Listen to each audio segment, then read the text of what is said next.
Sacré professionnel du droit des affaires par l'Organisation pour l'harmonisation en Afrique du droit des affaires, le notaire est plus que jamais l'interlocuteur des chefs d'entreprise, ce qui se vérifie avec le nouveau droit des sociétés entré en vigueur depuis le 5 mai 2014.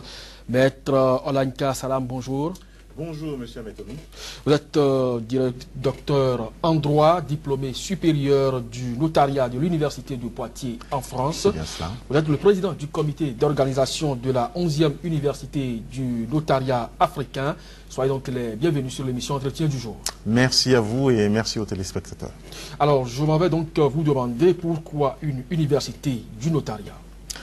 Une université, voyez-vous, à la base, avant de devenir notaire, il faut bien sûr passer par l'université pour une formation de base. Une formation qui nous permet d'être diplômés et de pouvoir accéder à cette profession. Mais nous avons constaté que cette formation initiale ne suffit plus, ne suffit pas.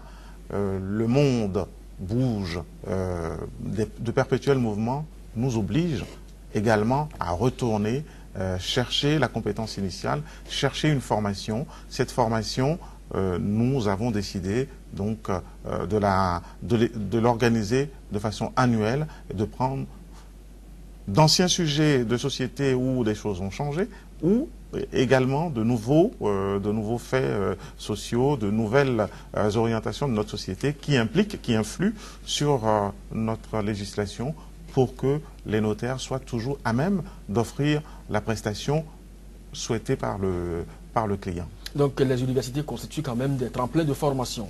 Tout à fait, ce sont des tremplins de formation où sont présents à nos côtés d'éminents professeurs de droit, consultants en matière de société internationale, et nous également, nous apportons les plus jeunes apprennent un peu plus des plus anciens, jouissent de leurs expériences et également des expériences géographiques, puisque nous sommes nombreux, donc de différents pays. Nous sommes une vingtaine de pays présents et nous profitons de ce qui se fait de mieux chez les autres aussi. Alors depuis 11 ans, qu'est-ce qui a évolué ? À ce qui a évolué, le droit a évolué, la société a évolué, bien entendu. Voyez-vous, par exemple, Cotonou, qui est une ville qui s'étend de façon uniquement horizontale, commence à connaître certains immeubles qui sont dans une dimension plutôt verticale. Et ces immeubles qui vont voir le jour de plus en plus, comme dans toute grande ville, nécessitent la mise en place d'un droit, le droit de la copropriété. Le droit de la copropriété que nous connaissons mal, et surtout la copropriété verticale, qui est un ensemble d'obligations qui est très très mal connu et pas abordé par notre législation.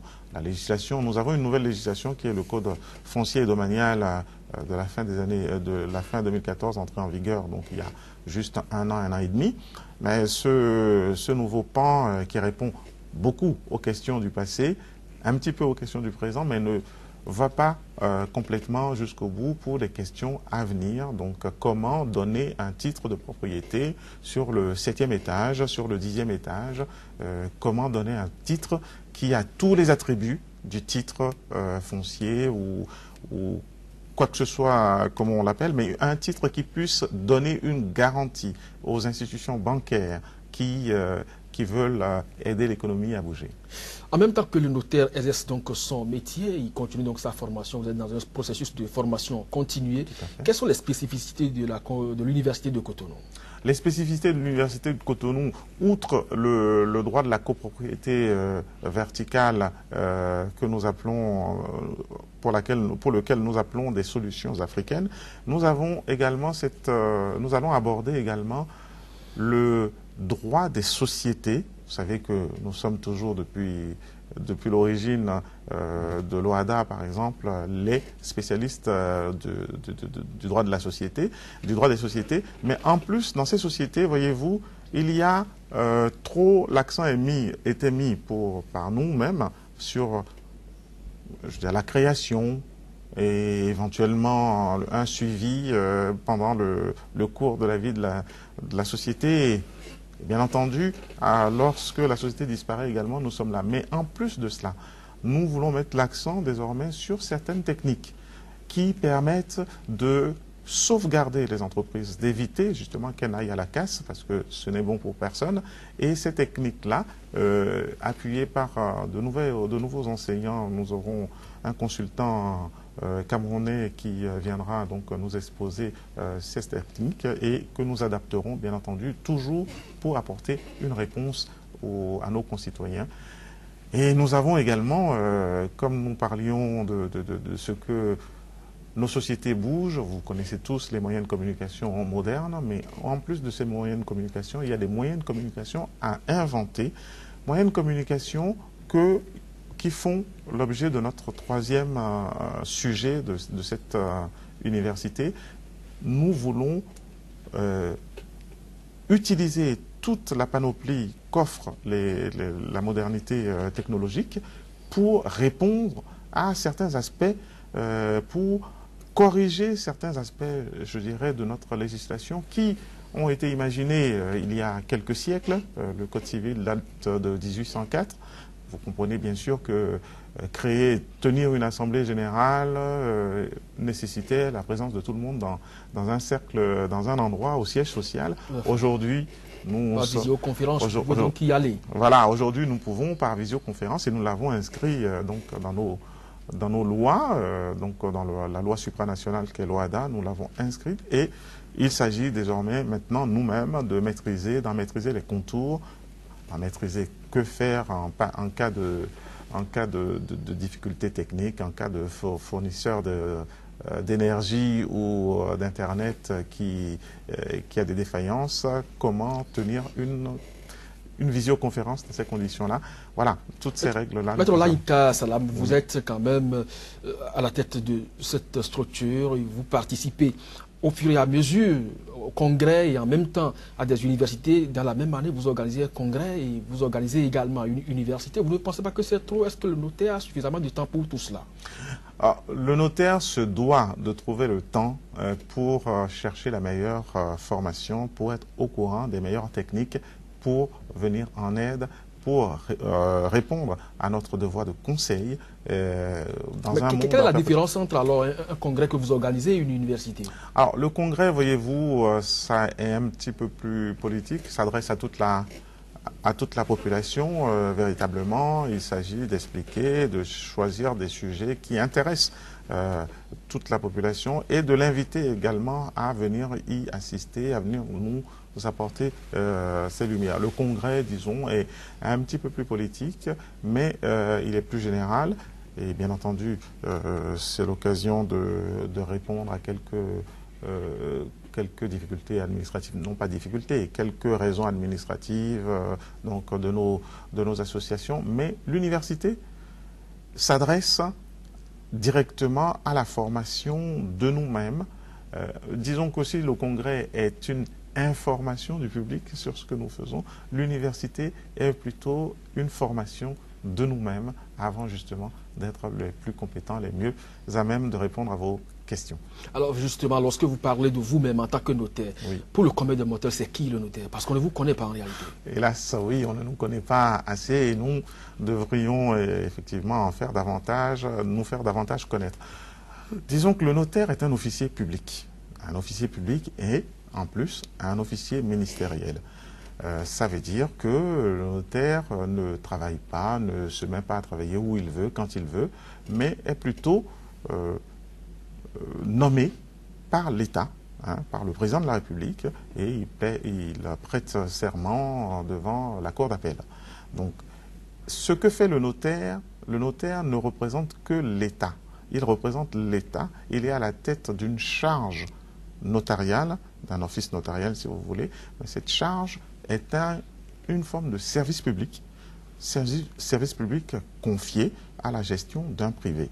Le notaire a ce statut un peu hybride, c'est une profession libérale où vous êtes nommé par l'État, où vous êtes astreint au tarif fixé par l'État, où vous êtes un collecteur d'impôts pour l'État, vous travaillez pour l'État, vous prenez gratuitement pour l'État les droits d'enregistrement et autres que doit payer chaque personne dans un acte et vous allez le lui reverser, la TVA, tout cela.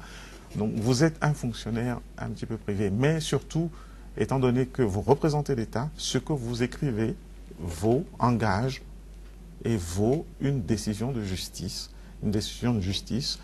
en dernier ressort. Donc c'est un, comment dirais-je, c'est un pouvoir assez important qui est confié au notaire lorsqu'une banque veut vous prêter de l'argent et qu'elle veut être certaine de pouvoir rentrer dans ses fonds.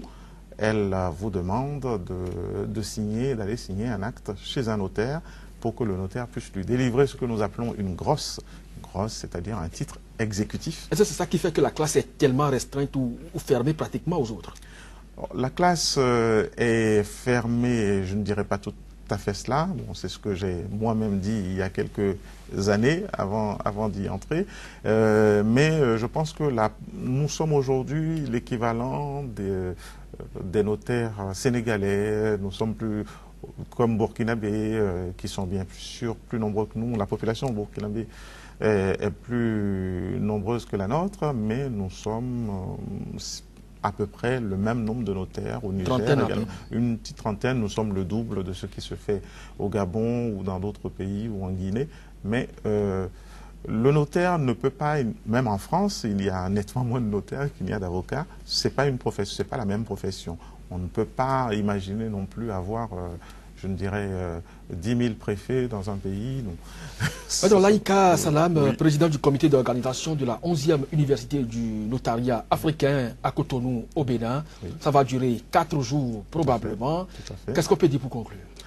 Pour conclure, on peut dire que nous avons le soin, quand même, malgré le fait que nous soyons en université, nous avons le soin toujours de rendre service au public. C'est notre raison d'être. Et nous avons imaginé, nous organisons pour la première fois, donc le 25 mai, ça sera le mercredi 25 mai à Zalaï, des portes ouvertes du notariat africain. Notariat africain, ça veut dire que toute la diaspora africaine, tous les Guinéens, Sénégalais ou Maliens ou autres qui habitent en tout cas tous les ressortissants des 16 États de l'UEMOA, voilà, peuvent venir nous rencontrer à 17h à Azalaï et rencontrer gratuitement, bien entendu, les notaires de leur pays. Il y a des notaires de 20 pays qui seront présents, donc ils pourront rencontrer les notaires de leur pays gratuitement, poser des questions, avoir des nouvelles peut-être du pays et surtout savoir également avec d'autres notaires béninois ce qu'ils peuvent faire ici, ce que la loi leur permet et comment est-ce que leur protection est organisée dans tout cet espace. Maître Laïka Salam, merci donc d'avoir répondu à notre invitation pour apprécier donc cette université du notariat africain qui s'organise à Cotonou et donc cette invite à la population, je crois, est entendue et vous aurez donc le peuple à votre côté pour pouvoir savoir qui véritablement est un notaire et qu'est-ce qu'un notaire peut faire dans la vie d'un citoyen, la création d'une société et même l'achat d'un immeuble. Mesdames, Messieurs, c'est donc tout pour l'entretien du jour. Merci de nous avoir suivis. À très bientôt. Merci, Sika TV.